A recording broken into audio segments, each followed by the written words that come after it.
Wisdom waves में खुश आमदीद। आज हम ताकत के खेल के एक बड़े दिलचस्प बुनियादी उसूल पर बात कर रहे हैं। जी, और ये उसूल एक मशहूर किताब से लिया गया है, हर कीमत पर तवज्जो हासिल करें।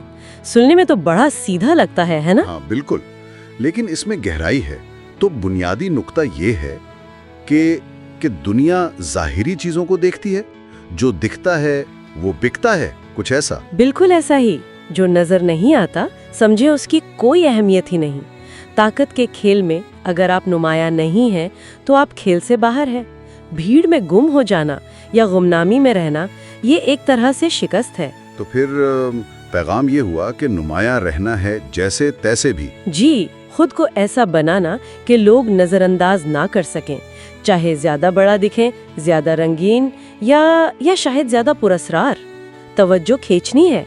अच्छा, पुरस्कार, इसकी कोई मिसाल है हमारे ज़राए में?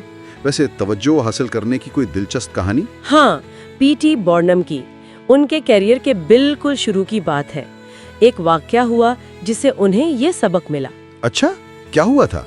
वो एक नया काला सूट पहनकर शहर में निकले तो लोग उनके पीछे चलने लगे।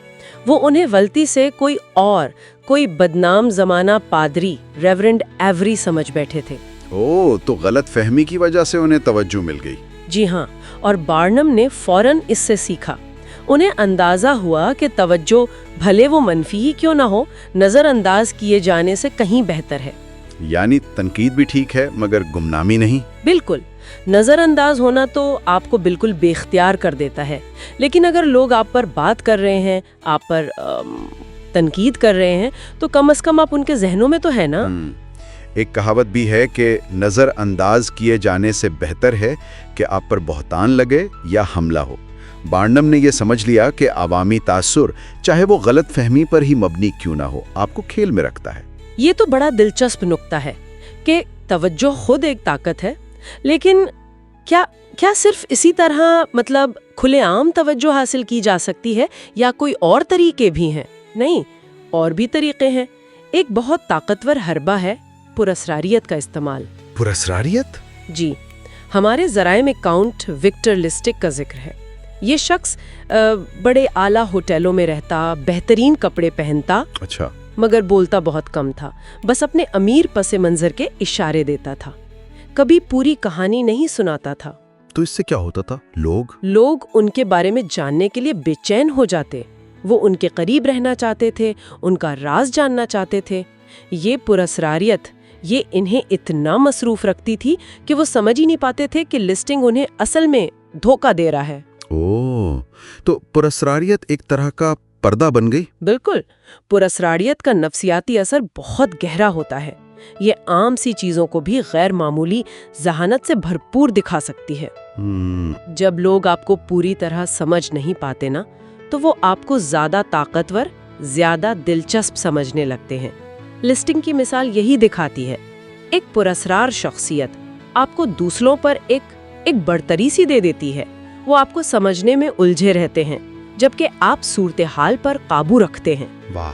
माता हारी और मार्शल डुशॉम्प जैसे लोगों ने भी इसी पुरस्कारियत को अपने फायदे के लिए इस्तेमाल किया। ये जाहिर करता है कि आप जो दिखाते हैं वो अक्सर उससे ज्यादा अहम होता है कि आप असल में क्या हैं।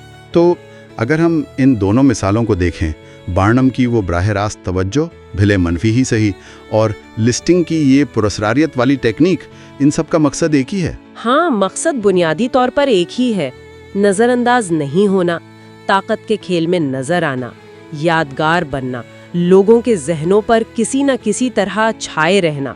ये बहुत अहम है, चाहे शोर मचाकर या खामोशी से। जी, चाहे आप स्टेज पर खड़े होकर अपनी मौजूदगी का ऐलान करें या फिर खामोशी से एक पुरस्कारियत का जार बने। अहम बात यह है कि तवज्जो आप पर हो। ये तो समझ आता है कि तवज्जो क्यों जरूरी है, लेकिन इस उसूल पर हर वक्त अमल करने के कुछ नुकसानात भी हो सकते हैं। बिल्कुल, और ये एक बहुत अहम सवाल है। मुसलसल तवज्जो हासिल करने की कोशिश की असल कीमत क्या हो सकती है? क्या हर किस्म की तवज्जो वाकई फायदेमंद है? और तवज्जो और बदनामी के बीच वो बारीक सी लाइन कहाँ है जिसे पार करने से नुकसान हो सकता है?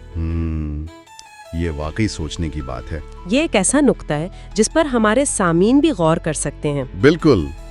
وزڈم ویوز چینل کو سبسکرائب کرنا نہ بھولیں، اور اگر آپ کو یہ گفتگو دلچسپ لگی تو اسے لائک کریں، شیئر کریں اور اپنے خیالات کا اظہار کمنٹس میں ضرور کریں۔